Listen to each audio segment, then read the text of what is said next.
भारतीय युवा संगठन पार्टी युवाओं को राजनीति में लाने की कोशिश तो कर रही है, लेकिन कभी जिले के डीएम से आप उनके दिल की बात पूछ कर देखी है आपने?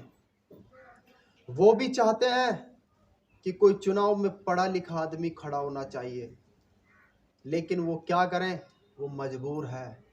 उनके सामने जो आता है वो देखकर आत्मा को मसोड़ कर ये बैठ जाते हैं कि फिर इस सीट का नाश होने वाला है।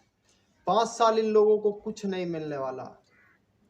और जब कोई अच्छा पढ़ा लिखा व्यक्ति उस सीट पर टिकट भरता है ना, तो उन्हें भी गर्व होता है कि मैंने इस सीट पे कम से कम अगर जीता तो इन लोगों की 5 साल में हालत सुधर जाएगी।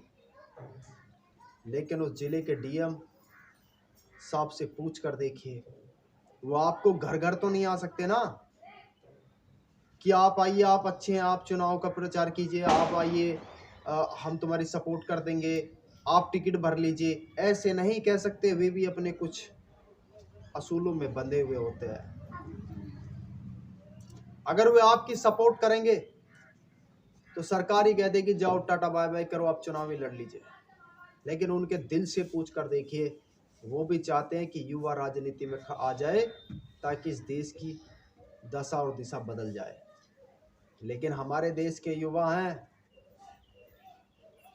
जो लोग राजनीति में आते हैं और जो लोग पढ़े लिखे टिकट भी भर देते हैं निर्दलीय या किसी पार्टी के उसमें आकर के, उसे वोट ही नहीं करते, उसकी टांग पकड़ के खींच लेते हैं।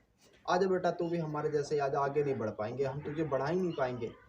और ऐसे लोगों को आगे दे देते हैं, उनको बटन दबा देते हैं जो उनके जीवन काल में 4 बार अगर विधायक रहा, कभी काम नहीं आया। अरे चलो ठीक है, लो टक देसी बटन दबा दिया। आप मुझे बताइए, आपको वो फायदेमंद है या आपको नया बच्चा चुनने में फायदा है? चाहे वो निर्दलीय हो, चाहे किसी पार्टी से हो, अच्छा कैंडिडेट अच्छा ही होता है। लेकिन आप लहर देखते हैं पार्टियों की, क्या लहर होने से पार्टी जीत जाती है? जब एक बार चुनाव हो जाते हैं तो तिरंकुशा सरकार बनती है, कहीं 2 लोग मिलकर सरकार बनाते हैं। जब आपकी भावनाओं को ठेस नहीं पहुंचता, जब आप कैसे करते हैं कि मैं तो उस पार्टी का था, मैं तो इस पार्टी का था और ये तो दोनों एक जगह मिल गई, तब आपकी भावना कहाँ जाती है भैया? यही तो समझने में आप गलती करते हैं। एक बार वोट डलने के बाद आपका कोई रोल नहीं रह जाता। अच्छे लोगों को कम से कम वोट तो करिए। जब अच्छे लोग, मान लीजिए किसी क्षेत्र में 70 सीटें हैं और उसमें 36 सीटें सरकार बनाने के लिए चाहिए, और आपने उसमें मान लीजिए 15 लोगों को निर्दलीय हों, अच्छे लोगों को वोट करके और वो जिता दिया। अब वहां 2 पार्टी एंटी हों जो अपने जीवन काल में कभी गठबंधन नहीं करती हों।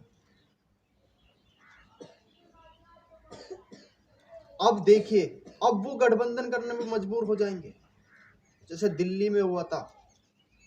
जिन्हें बार बार कोसा, उन्हीं के साथ पहले सीएम बन गए। अब मुझे बताइए, अगर वे 15 लोगों को अगर कोई मिलाना चाहेगा उन 2 पार्टियों में, मान लीजिए कोई एंटी सरकार है और वो 15 लोग उसके साथ भी चले जाए तो भी सरकार बन जाती है, उसके साथ भी चले जाए तो भी सरकार बन जाती है, तो वो अच्छे 15 लोग आपको कुछ अच्छा करके दे सकते हैं। क्यों दे सकते हैं? क्योंकि वो अपने वादों के साथ उस पार्टी के साथ जुड़ेंगे, कुछ आपके अच्छा करने के लिए, क्योंकि आपने उनको चुना है।